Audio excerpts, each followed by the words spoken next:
Alright, so welcome to Mod of the Week. This week we are doing a skid plate mounted toolbox made by Moto-Overland. This one is made for a GS800, I believe, but I think I could make it fit. I like it because it puts a little bit of storage weight forward, and it's a place to keep your tools that's locked up, or just have some place on your bike that locks in general, for those of us who don't want to use hard cases. But in order to test to make sure that this fits, I need to compress the suspension completely. Now that goes down far. Okay, it looks like about the limit. Taking in any more stuff. It looks just about fully compressed there. It might go down another about an inch. But it doesn't look like it'll mess with my box. It's right there. No matter how much further down it goes. So I can put the toolbox right about here. Or up here. That good? And it won't hit it. Which is exactly what I wanted to see. I really like that when things work out. I was thinking that I might have to put it down here, but it looks like it's going to go in the original spot that I had intended. It's right about there. Okay. I like when things work, especially things that aren't designed for the bike.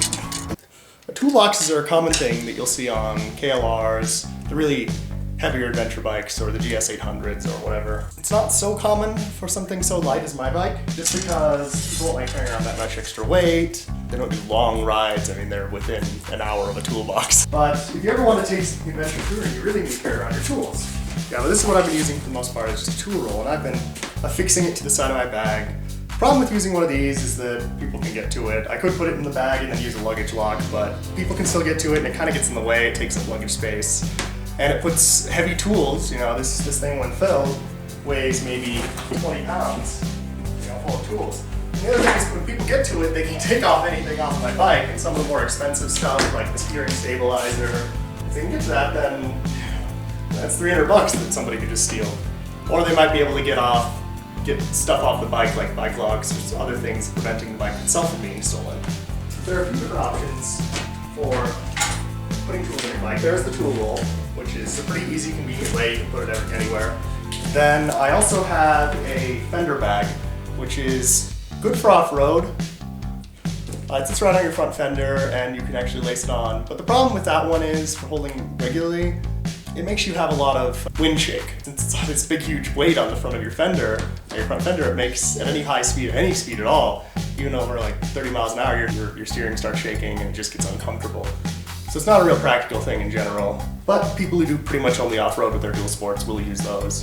So the last option is using a locking box. And most ones made are designed for a specific bike. Companies will make them for GS1200s, GS800s, even the KLR, DR 650, really heavier adventure bikes, or at least medium to heavier. But this company, Moto-Overland, makes one that's just sort of generic. And they make, well, it's not completely generic, it's designed for their skid plate, which has holes specifically for it. But it is generic, it's the same for every single bike that they intend. They don't make a skid plate for the KLX because people don't buy toolboxes. They don't do adventure touring with light bikes. That's more of a novel thing people started doing. This one's generic and has a pretty good sized space. I think I can fit all my tools in here, and maybe just some stuff that I really want to lock up. There's the advantage of having all your tools at a low center of gravity, forward of the front rear center of mass if you're carrying a lot of weight, but you would on a light touring adventure. In the style of light touring, you want to use soft bags, so you don't have things that can particularly lock that well. Because hard cases, you know, perfectly fine for locking anything valuable up. But with light touring, or light dual sport touring, or real true dual sport touring where you're going a lot of off-road, there's a good chance that you'll drop your bike and that just smashes side cases. You want to use soft cases on that, or soft bags in the side, and that means that you don't really have any space to lock anything up, any of your valuables, anything that you don't want stolen. The nice thing about this box is that you can't get it off unless you unlock it. Of course, they will vibrate around if you just throw tools in here, and it'll be awful. So I'm going to just throw my tool roll in there as is. The thing to notice about this box, as you can see its shape, it's not perfectly square, it does have a recess. It kind of slopes up as it goes up, because that's where the wheel might contact. This especially works with this thing because this slopes down, so it makes the slope kind of look level. I have to drill some holes, and I'm just going to drill them right here. It's something like this. Just like They're spaced about 5 inches apart. So I'm just going to center it on this flap right here, this top curve. 1 inch and 3/4. So I want to put it at about 7/8 inches. Plates make places, right?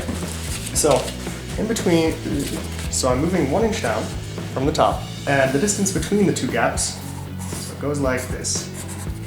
So 1 inch to there. This is 3 3/8 inches, and I need it to be 4.9 inches. So 4.9 minus 3.4, 1.5 divided by half means I need to do 0.75 inches. So 3/4 of an inch on each side. Plates for riding. Okay, that looks good. I have my marking points. And I need to drill those out. Now to figure out the drill size. These are carriage bolts, so they have a square kind of gap in them. So I want to drill out just to about that square shape. 9:30 seconds. I'm gonna pile a hole with an 1/8 inch bit. There we go. It's one.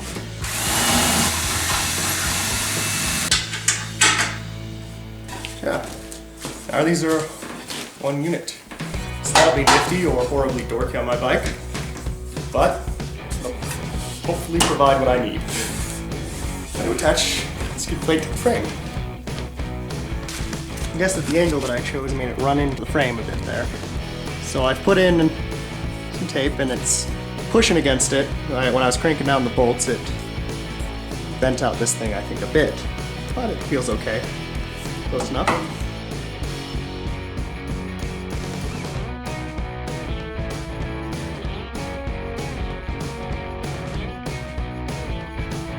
There's the mod box attached to the frame. Thanks for watching.